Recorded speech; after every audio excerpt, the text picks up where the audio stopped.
धार block जो है, सुल्तानपुर जो है, इन पार्टियों को देख चुका है। इन्होंने कांग्रेस को भी देखा है और इन्होंने बीजेपी को भी देख लिया, लेकिन धार ब्लॉक के लोग आज भी वहीं खड़े हैं जहाँ पे 50 साल पहले थे। तो धार ब्लॉक की तो 80% सुल्तानपुर विधानसभा जो है, ज्योग्राफिकली ये एक पहाड़ी इलाका है, कंडी एरिया है।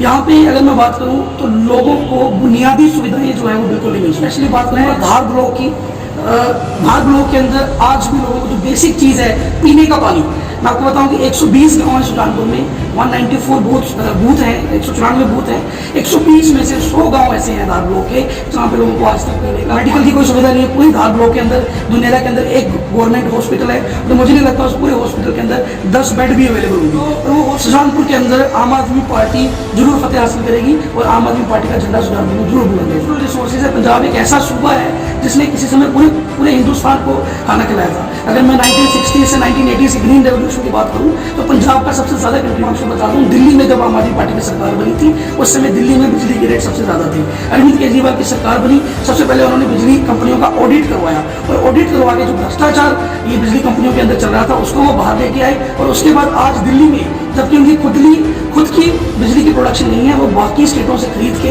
वहाँ पे अपने लोगों को 200 यूनिट बिजली हर घर को फ्री दे रही है और उसमें वो कोई भी जात पात नहीं देखते।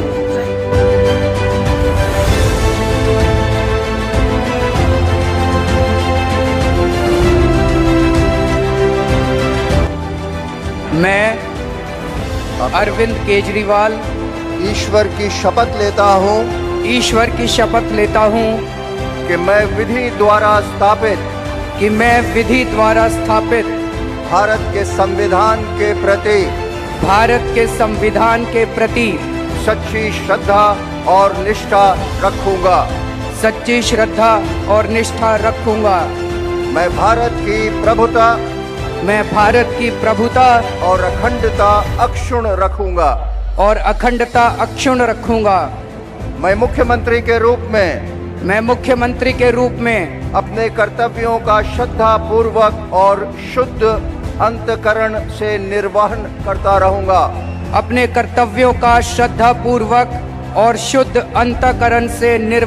रहूंगा। ये कार्ड संभाल के रखना। 1 साल के बाद जब आम आदमी पार्टी की सरकार बनेगी, जिन जिन लोगों को कैप्टन ने ये कार्ड दिया था उनको आम आदमी पार्टी नौकरी देगी। जिन जिन लोगों को कैप्टन ने ये कार्ड दिया था, जब तक नौकरी नहीं मिल जाती तब तक आम आदमी पार्टी की सरकार आपको बेरोजगारी भत्ता देगी। दिल्ली में 24 घंटे बिजली आती है, कोई पावर कट नहीं लगता, 24 घंटे बिजली आती है और बिजली का बिल कितना आता है ये मैं देख रहा हूं। कई लोगों को यकीन नहीं हो रहा। मैं देख रहा हूं कई लोगों के चेहरे फक पड़े हैं अभी, उनको समझ नहीं आ रहा है ऐसे कैसे हो सकता है, बिजली का बिल 0 कैसे आ सकता है। भाई साहब, दिल्ली में 73% लोगों का बिजली का बिल 0 आता है, उनके घर बिजली का बिल नहीं आता। 24 घंटे बिजली आती है, चमत्कार है ये। और पंजाब के अंदर इतना बिजली का बिल आता है। तो दिल्ली के अंदर अगर 24 घंटे बिजली आती है, दिल्ली के अंदर 0 बिजली का बिल आता है, पंजाब में बिजली का बिल 0 होना चाहिए, नहीं होना चाहिए? ऐसे नहीं होगा, जोर से बोलना पड़ेगा। हाथ खड़े करके बताओ, बिजली का बिल 0 होना चाहिए, नहीं होना चाहिए? दिल्ली में हो सकता है तो पंजाब में क्यों नहीं हो सकता? हमारा चैनल देख रहे सभी दर्शकों को हम स्वागत करते हैं। आज हमारे साथ सुजानपुर से आम आदमी पार्टी के नेता दलबीर सैनी जी जुड़ चुके हैं। सर, स्वागत है आपका हमारे चैनल पे। आप अपने बारे में बताइए, आप कब से राजनीति में आए? सबसे पहले तो मैं आपके चैनल का बहुत बहुत धन्यवाद करता हूँ और सभी दर्शकों को नमस्कार करता हूँ। मैडम, जैसा कि आपने पूछा कि मैं कब से राजनीति में हूँ, तो मैं आपको बता दूँ कि मेरी जो हायर क्वालिफिकेशन है, जो मैंने ग्रेजुएशन पोस्ट ग्रेजुएशन की है, मैं दिल्ली यूनिवर्सिटी से पास आउट हूँ। मैं आपको बताऊँ कि 2012 में मैं दिल्ली में इनरोल हुआ था। दिल्ली यूनिवर्सिटी से मैं ग्रेजुएटेड हूँ, किरोड़ीमल कॉलेज से पढ़ा हुआ हूँ। और किरोड़ीमल कॉलेज जो है वो राजनीति का सेंटर कहा जाता है दिल्ली का। और उसके बाद जो मेरी मास्टर्स हुई है वो दिल्ली स्कूल ऑफ इकोनॉमिक्स से हुई है। तो जब 2012 में मैं दिल्ली में इनरोल हुआ था जुलाई के महीने में, तो उस समय हमारे देश के अंदर दिल्ली में बहुत ही बड़ी जो थी पॉलिटिकल सोशल गतिविधियां चल रही थी। जैसे अन्ना हजारे जी का आंदोलन उस समय करप्शन को लेकर चल रहा था। तो एक गांव से गया हुआ लड़का इतनी भीड़ को देख के, उसके लिए बहुत पहली बार था कि उसने इतनी भीड़ देखी, तो उस भीड़ के अंदर कहीं ना कहीं मैं खुद को खोया हुआ महसूस कर रहा था। लेकिन मुझे ये भी था कि ये कौन लोग हैं जो बिना पैसे दिए हुए, बिना शराब बांटे हुए, खुद अपनी मर्जी से यहाँ पे इस रामलीला मैदान में पहुँचे हुए हैं और करप्शन के खिलाफ आवाज़ उठा रहे हैं। तो उस आंदोलन को मैंने बहुत ही करीब से देखा है। और उसके बाद 2012 के लास्ट में नवंबर में आम आदमी पार्टी की स्थापना हुई, आम आदमी पार्टी बनी। और जब हमने आम आदमी पार्टी को, विचारधारा को बड़ी क्लोजली जाना, क्योंकि वो एक आंदोलन से निकली हुई पार्टी थी, तो पार्टी की जो मेन जो फाउंडेशन थी वो इस बात पे उन्होंने अपनी पार्टी बनाई कि ये जो मौजूदा जो पॉलिटिकल सिनेरियो है, जो पूरा पॉलिटिकल सिस्टम है, ये इस समय बड़े बड़े नेता जो बने हुए हैं, जो पिछले 30-35 साल से, जब से देश आज़ाद हुआ है, कुछ पॉलिटिकल घरानों के अंदर राजनीति सिमट के रह गई है। तो उनका ये जो नारा था कि हम आम लोगों को राजनीति में लेके आना चाहते हैं, हम नेताओं से राजनीति छीन के आम लोगों के हाथ में राजनीति जो है वो देना चाहते हैं। तो वो पार्टी जो बनी आम आदमी पार्टी, और उनका जो नारा था, उस नारे से हमें कहीं ना कहीं हमारा राजनीति की तरफ झुकाव हुआ। और हमें भी लगा कि बीइंग अ मिडिल क्लास आदमी, हम भी पॉलिटिकल पार्टी के अंदर एंट्री कर सकते हैं। और क्योंकि उन्होंने बोला कि आम लोगों को लेके आना चाहते हैं, तो हम एक मिडिल क्लास परिवार से, और मिडिल क्लास से ज़्यादा कोई आम होता नहीं है, और सबसे बड़ी जो सोसाइटी का जो हम कहें कि कॉम्पोजिशन जो है वो मिडिल क्लास से ही है। तो इस तरह से मेरा जो रुझान था वो पॉलिटिकल पार्टीज़ की तरफ बड़ा। दलवीर जी, जैसे आपने अभी कहा कि आपकी पार्टी जो है वो लोगों के आम हितों के बारे में बात करती है, तो और भी बहुत सी पार्टीज़ हैं पंजाब में, तो आपने आम आदमी पार्टी को ही क्यों चुना? देखो सर, जब हम युवा होते हैं तो कोई भी चीज़ जो आपकी आंखों के सामने जो घटती है उस पर आप बहुत ज़्यादा अट्रैक्ट होते हो। तो जब मैं कॉलेज टाइम में था, उस समय एक अलग ही एनर्जी थी, अपनी आंखों के सामने मैंने जो था इस पार्टी को बनते हुए देखा। और बचपन से ही हम सुनते आ रहे हैं कि जो राजनीति है ये अमीर लोगों का काम है, बड़े लोगों का काम है। और हमने अपने माँ बाप से भी सुना, दादी दादा से भी सुना, जितना किताबों में पढ़ा पॉलिटिकल मोरालिटी के बारे में हमने जाना, तो अपना भी एक एक्सपीरियंस था कि जो पॉलिटिकल पार्टीज़ हैं जो भी प्रोमिसेस अपने लोगों से करती हैं वो प्रोमिसेस को पूरा नहीं करती। लेकिन आम आदमी पार्टी को मैं पिछले 6-7 साल से ऑब्जर्व कर रहा हूँ। आम आदमी पार्टी में हमारे जो नेशनल कन्वीनर हैं अरविंद केजरीवाल जी, उन्होंने जितने भी वादे दिल्ली के लोगों के साथ किए थे वो वादे आज के टाइम पे वो डिलीवर कर चुके हैं। एकमात्र पार्टी है पूरे हिंदुस्तान में जिसने चुनाव से पहले अपना रिपोर्ट कार्ड दिया, और उस रिपोर्ट कार्ड को लोगों ने सही बताते हुए उनको दोबारा से 70 में से 63 सीटें जिता के दी।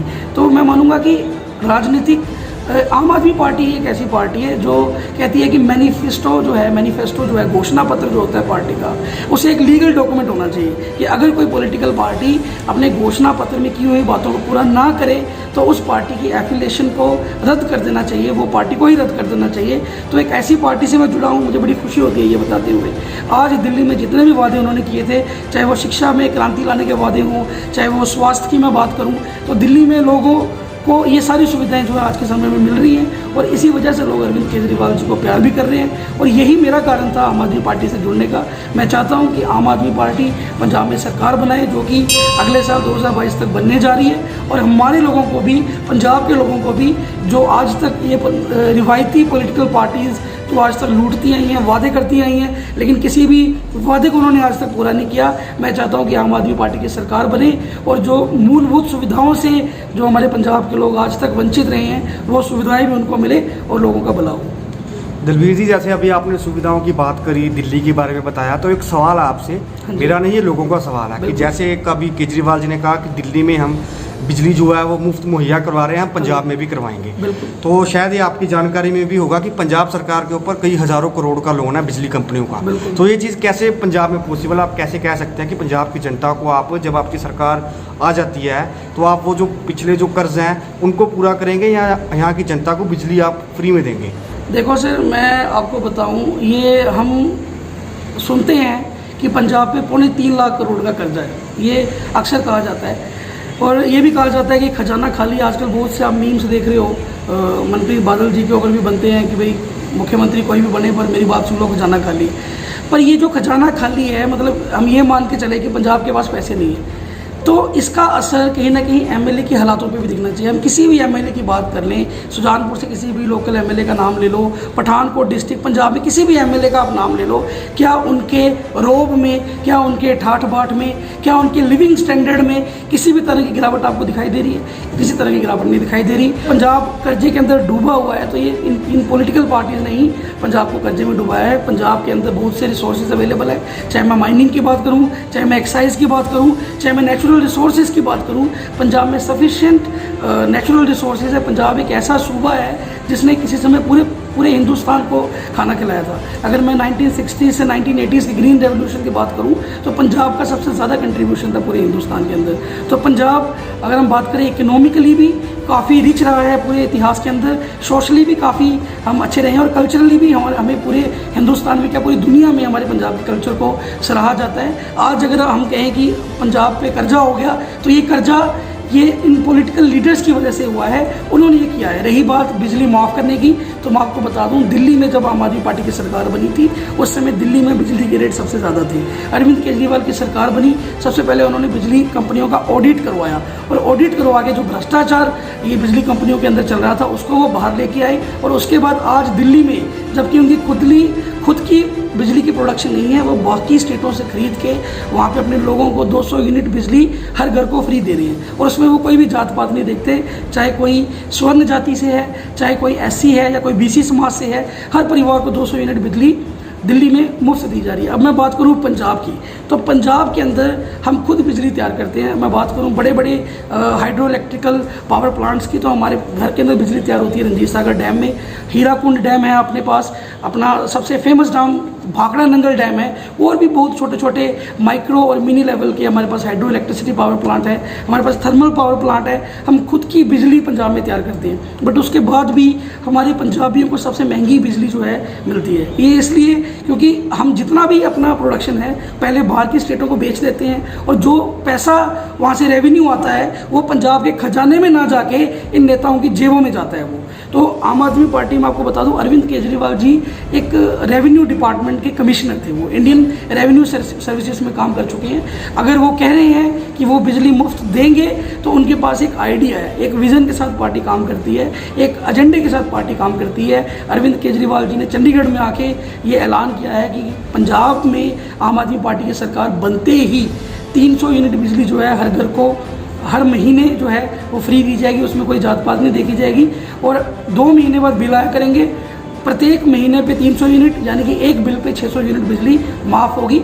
और इतना फंड हमारे पास अवेलेबल है कि हम ये कर सकते हैं। और अरविंद केजरीवाल ने अगर ये वादा हमारी पंजाब की जनता से किया है, तो वो कोई एहसान हम पे नहीं कर रहे हैं। केजरीवाल साहब खुद ये कहते हैं कि मैं अगर आपको कोई भी सुविधा दे रहा हूँ, किसी आम नागरिक को कोई सुविधा दे रहा हूँ, तो मैं आप पे एहसान नहीं कर रहा। ये आप ही लोगों का पैसा है जो टैक्स के माध्यम से, जो रेवेन्यू के माध्यम से सरकार तक पहुँचता है। बट आज तक क्या था, ये रेवेन्यू लोगों पर नहीं खर्च किया जाता था।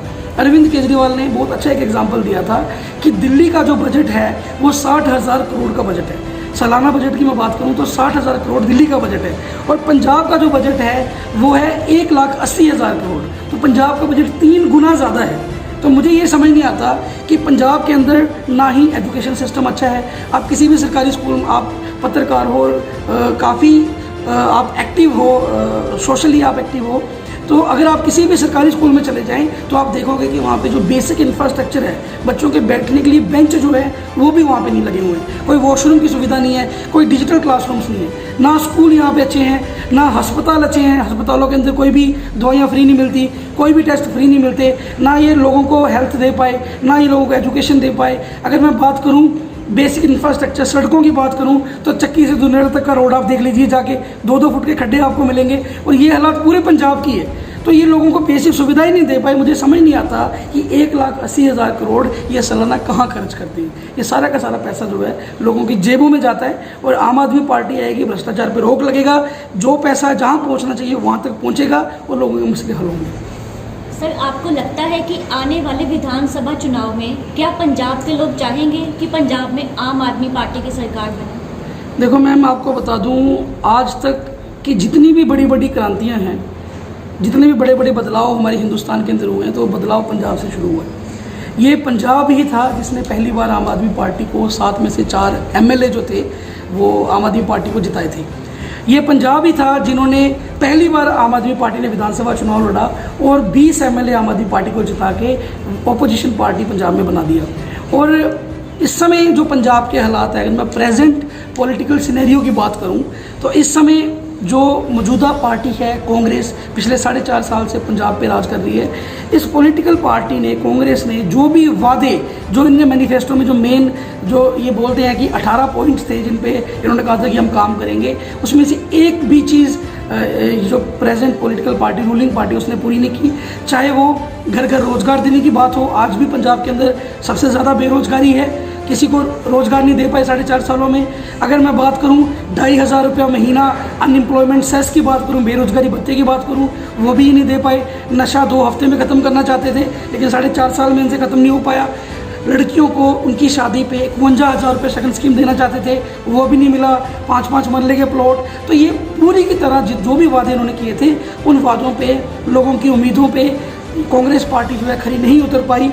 और बीजेपी और अकाली दल की बात करें तो ऑलरेडी पिछले चुनाव में आम जनता, पंजाब की आम जनता उनको नकार चुकी है। तो इस समय पंजाबी जो है बड़ी उम्मीद से आम आदमी पार्टी की तरफ देख रहे हैं और इसका सीधा सीधा असर आप जनता में जाके देख सकते हो। जनता में सिर्फ इस समय एक ही आवाज़ है कि उन्हें बदलाव चाहिए। वो परेशान हो चुके हैं इन रिवायती पार्टियों से, इनकी लूट को वो भली भांति समझ चुके हैं। हमारे सुजानपुर के अंदर भी हर बंदे की आवाज़ पे एक ही बात है कि हमें इस पर बदलाव करना है। तो वो जो बदलाव है वो आम आदमी पार्टी के रूप में देख रहे हैं और मुझे पूरा विश्वास है कि ये जनता जो है, हम लोग पढ़े लिखे लोग हैं, हमारा लिटरेसी लेवल काफ़ी अच्छा है, हम काफ़ी जागरूक हैं। हमारे यहाँ से बड़ी बड़ी क्रांतियाँ शुरू हुई हैं, बड़े बड़े बदलाव शुरू हुए हैं पंजाब से। तो ये जो बदलाव का ये जो दौर है ये पंजाब में शुरू होगा। पहले ही लोगों ने दिखाया जब 4 MP दिए थे, जब 20 MLA दिए थे। इस बार आम आदमी पार्टी की सरकार पंजाब में पंजाब के आम लोग बनाएंगे और दिल्ली के मॉडल को देखते हुए जो है पंजाबी में ये रुझान तय होगा, क्योंकि एकमात्र ऐसी पार्टी है जो 5 साल के बाद लोगों को कहती है कि अगर मैंने काम किया तो वोटें डालो, नहीं किया तो मत डालो। तो लोग भी चाहते हैं कि पंजाब में कोई ऐसी पॉलिटिकल पार्टी आए जो लोगों की बात सुने, लोगों के हितों के लिए काम करे। तो इसलिए मैं पूरा आश्वस्त हूँ कि लोग आम आदमी पार्टी का साथ देने वाले हैं। सर, बात करते हैं सुजानपुर की, यहाँ की राजनीति के बारे में आप क्या सोचते हैं? मैम, सुजानपुर की मैं बात करूं तो सुजानपुर जो है हमारा 80% मैं बात करूँ अगर सुजानपुर की तो 80% सुजानपुर विधानसभा जो है ज्योग्राफिकली ये एक पहाड़ी इलाका है, कंडी एरिया है। यहाँ पे अगर मैं बात करूं तो लोगों को बुनियादी सुविधाएं जो है वो बिल्कुल नहीं मिलती। मैं सुजानपुर की स्पेशली बात करूँगा धार ब्लॉक की। धार ब्लॉक के अंदर आज भी लोगों को जो बेसिक चीज़ है पीने का पानी, मैं आपको बताऊं कि 120 गांव हैं सुजानपुर में, 194 बूथ हैं, 194 बूथ हैं। 120 में से 100 गांव ऐसे हैं धार ब्लॉक के जहां पे लोगों को आज तक पीने का पानी भी नहीं मिलता। पीने का पानी लोगों को मुहैया नहीं करा पाई पिछले 70 साल में ये सरकारें। उसके बाद बात करें स्कूली सिस्टम की तो स्कूली सिस्टम, एजुकेशन सिस्टम भी जो है वो पूरी तरह से ठप है। कोई सुविधाएं बच्चों को नहीं मिल रही। बच्चे इन स्कूलों में पढ़ के जो है अंधकार की एक बड़ी खाई में जो है अपने आप को पा रहे हैं। और मेडिकल की कोई सुविधा नहीं है। पूरे धार ब्लॉक के अंदर, दुनिया के अंदर एक गवर्नमेंट हॉस्पिटल है और मुझे नहीं लगता उस पूरे हॉस्पिटल के अंदर 10 बेड भी अवेलेबल होंगी। और वो हॉस्पिटल भी 2 बजे के बाद बंद कर दिया जाता है। 24/7 वहाँ पे सर्विसेज अवेलेबल नहीं है, ना वहाँ पे स्टाफ है। सड़कों के हालात बद से बदतर है। अगर कोई पेशेंट धार ब्लॉक में बीमार हो जाए इमरजेंसी में, उसको पठानकोट तक 2 घंटे से पहले नहीं लाया जा सकता, क्योंकि सड़कों की हालात बहुत ही ज़्यादा बद से बदतर है। लोग अभी भी बहुत ही ज़्यादा जिसको हम कहेंगे, अगर मैं ये कहूँ कि लोगों एकदम प्रिमिटिव जो ह्यूमन था, जो आदि मानव की जो ज़िंदगी थी कि वो खुद से ही अपने आप को सर्वाइव करता था, चाहे वो खाने की बात हो, चाहे वो कमाने की बात हो, चाहे किसी भी तरह से वो अपना गुजारा खुद करता था, वो ज़िंदगी हमारे सुजानपुर के लोग जी रहे हैं। 21वीं सदी में हम जी रहे हैं। एक तरफ चंद्रमा पे जाने की बात हो रही है, लोगों को पीने का पानी तक नहीं मिलता। तो लोगों को सरकारों से बिल्कुल भी उम्मीद नहीं रही धार ब्लॉक में। इस धार ब्लॉक ने 6 बार कांग्रेस को मौका दिया सुजानपुर से और पिछले 4 बार से बीजेपी को भी मौका दे दिया। और ये धार ब्लॉक जो है, सुजानपुर जो है, इन पार्टियों को देख चुका है। इन्होंने कांग्रेस को भी देखा है और इन्होंने बीजेपी को भी देख लिया। लेकिन धार ब्लॉक के लोग आज भी वहीं खड़े हैं जहाँ पे 50 साल पहले थे। तो धार ब्लॉक के अंदर भी इस समय एक ही आवाज़ है कि वो उस पार्टी के साथ चलेंगे जिस पार्टी के अंदर लोगों की बात को रखा जाएगा। जो पॉलिटिकल पार्टी लोगों की आवाज़ को उठाएगी उस पार्टी का साथ जो है धार ब्लॉक के लोग देंगे। धार ब्लॉक का हर युवा आज भी बेरोजगार है। आज के टाइम में डिस्ट्रिक्ट पठानकोट के अंदर कोई लड़का बीटेक कर ले या एमटेक कर ले या बीए बीएड कर ले, वो लड़का पठानकोट के अंदर काम नहीं कर सकता, क्योंकि पठानकोट के अंदर एक भी फैक्ट्री नहीं है जहाँ पे लड़के काम कर सकें। बड़ी मुश्किल से वोट मांग के इन्होंने पेप्सिको एक खोली थी, उसके नाम पे बहुत वोट इन्होंने मांगे, लेकिन उस पेप्सिको में मैं बात करूं तो 50 से 60% लोग बाहर के लोग काम कर रहे हैं। जितने भी हाई पोस्ट हैं, चाहे वो सुपरवाइज़र की हो, चाहे वो कोऑर्डिनेटर हो, किसी भी तरह का, सारी की सारी बड़ी पोस्टों पे हरियाणा के लड़के काम कर रहे हैं, हिमाचल के लड़के, यूपी के लड़के काम कर रहे हैं। तो हमारे पंजाबियों को, हमारे धार ब्लॉक के लोगों को बिल्कुल भी प्रेफरेंस नहीं दी जा रही। चाहे किसी इंडस्ट्री की बात कर लो, एक ही इंडस्ट्री है यहाँ पे, उसमें भी धार ब्लॉक के लोगों को काम नहीं मिल रहा। अखवाना गाँव में इंडस्ट्री लगी है मैम, अखवाना गाँव का एक भी लड़का उस इंडस्ट्री में काम नहीं करता। आप चाहो तो एक सर्वे करके देखो अखवाना में, अखवाना गांव का एक भी लड़का, उन अखवाना के लोगों की ज़मीनें उस इंडस्ट्री में गई हैं। उन लोगों को, पूरे गांव के लोगों को पीटा और उनके किसी एक बच्चे को भी वहाँ पे नौकरी नहीं मिली। तो ये हालात हैं हमारे यहाँ के। रोज़गार सबसे बड़ा मुद्दा है। मैं पंजाब के अंदर, पठानकोट के अंदर लोग बद से बदतर ज़िंदगी जीने को मजबूर कर दिया है इन पार्टीज़ ने। लेकिन लोग जो हैं अब इनके चंगुल को समझ चुके हैं, इनकी सियासत को समझ चुके हैं। इस बार लोग उभर के बाहर आएंगे और एक बदलाव के साथ आम आदमी पार्टी का लोग साथ दे रहे हैं और हमें बहुत प्यार मिल रहा है पूरे धार लोग से। दलबीर जी, अगर आपकी पार्टी सुजानपुर से आपको विधानसभा सीट के लिए जो है टिकट की घोषणा करती है, तो क्या आप पार्टी की झोली में सीट को डाल पाएंगे और सुजानपुर के लिए आप जो है वो क्या विज़न देखते हैं? देखो सर, मैं आपको बताऊं, मैंने आपको पहले भी बताया कि सुजानपुर के अंदर इस समय लोगों की एक ही आवाज़ है कि वो बदलाव चाहते हैं। लेकिन बदलाव के साथ साथ उनकी ये भी नज़र है कि उनको किस तरह के कैंडिडेट्स पार्टी जो है वो देगी। ठीक है, कैंडिडेट अच्छा होगा, अगर मैं अपनी बात लोगों को समझा पाऊंगा, लोग मेरी बात को समझ पाएंगे, अगर मैं लोगों से जुड़ पाया, लोगों तक पहुंच पाया, तो मुझे पूरा विश्वास है कि लोग जो है हमारा साथ देंगे और सुजानपुर की सीट जो है वो जीत के आम आदमी पार्टी की झोली में डालेंगे। तो ये तो है मेरे काम की बात। मैं बुनियादी मुद्दों की बात करता हूँ, ज़मीन से जुड़ा हुआ हूँ, लोगों की बेसिक नीड्स की बात करता हूँ और जितना हो सके मैं लोगों के मुद्दों को उठाने की बात करता हूँ। आपने सुना होगा, थोड़े दिन पहले ही एक न्यूज़ आई थी, धार ब्लॉक के अंदर फंगोता जो टिक्का चिब्बड़ से लेके चमरोड़ तक का जो रास्ता है, वहाँ पे एक स्टीमर चलता है जिसका किराया जो था मौजूदा जो टेंडर होल्डर था उसने बढ़ा दिया था। पहले 30 रुपये था, उसको 100 रुपये कर दिया था। तो वहाँ जाके मैंने उन लोगों की आवाज़ को उठाया। किसी को पीने का पानी नहीं मिलता, तो वहाँ जाके उनकी आवाज़ को हम उठा रहे हैं, पार्टी की तरफ से मेमोरेंडम दे रहे हैं। ये चक्की से लेके दुनेरा तक का जो रोड, इसकी खस्ता हालत है, इसको लेके हमने डीजी साहब को मेमोरेंडम दिया। पार्टी की तरफ से हमने प्रेशर बनाया और उसका काम शुरू करवाया। और बहुत ही जल्द और भी जो मुद्दे हैं अपने सुजानपुर विधानसभा के, उन मुद्दों को लेके हम आने वाले समय में आवाज़ जो है प्रशासन तक पहुंचाने की कोशिश करेंगे। ये जो सरकार बहरी हो चुकी है, इनके कान तक अपनी आवाज़, धार ब्लॉक के लोगों की आवाज़ को पहुंचाने की कोशिश करूंगा। और मुझे पूरा यकीन है कि धार ब्लॉक के लोग, अगर मैं उन तक पहुंच सका, उनसे जुड़ सका, अपनी बात उन्हें समझा सका, उनकी बातों को समझ सका, तो सुजानपुर के अंदर आम आदमी पार्टी जरूर फतेह हासिल करेगी और आम आदमी पार्टी का झंडा सुजानपुर में जरूर बुलंद होगा। दलबीर जी, एक आपसे आखिरी सवाल है।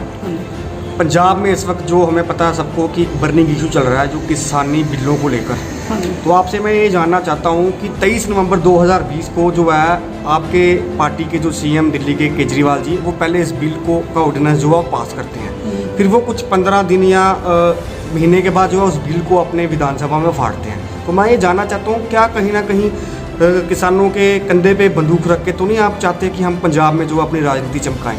देखो भाई साहब, आपको मैं सबसे पहले बता दूं, ये एक बेसिक सी चीज़ है जो क्लास 12th में पॉलिटिकल साइंस में सिखाई जाती है कि कुछ चीज़ें ऐसी हैं कि जो कानून अब सेंट्रली तौर पे लोकसभा के अंदर ये बिल पास हो गया, उसके बाद राज्यसभा से ये बिल पास हो गया, राष्ट्रपति जी ने इस बिल पे साइन करके इस बिल को एक्ट बना दिया। तो बिल जो था ये ऑलरेडी लागू हो चुका था। तो किसी विधानसभा के अंदर क्या किया जा रहा है, जो मेरी नॉलेज है, आम आदमी पार्टी दिल्ली की गवर्नमेंट वो पहली सरकार थी जिसने इस बिल का विरोध किया था। ठीक है, तो ये मेरी नॉलेज में है कि आम आदमी पार्टी की सरकार जो है दिल्ली में विधानसभा के अंदर सबसे पहली विधानसभा थी जिसने इस बिल को खारिज किया। और ये बिल जो था, इसमें कोई स्टेट उसको पास करती है या उसको रिजेक्ट करती है, उससे कोई असर नहीं होता, क्योंकि ये बिल जो था ऑलरेडी एक एक्ट बना के हमारी जो बीजेपी गवर्नमेंट ने पंजाब के लोगों पर थोप दिया था। दलबीर जी, आपका धन्यवाद अपना कीमती समय देने के लिए। बहुत बहुत धन्यवाद। तो दोस्तों चैनल को सब्सक्राइब करना ना भूलें और बेल आइकन का बटन दबाना ना भूलें।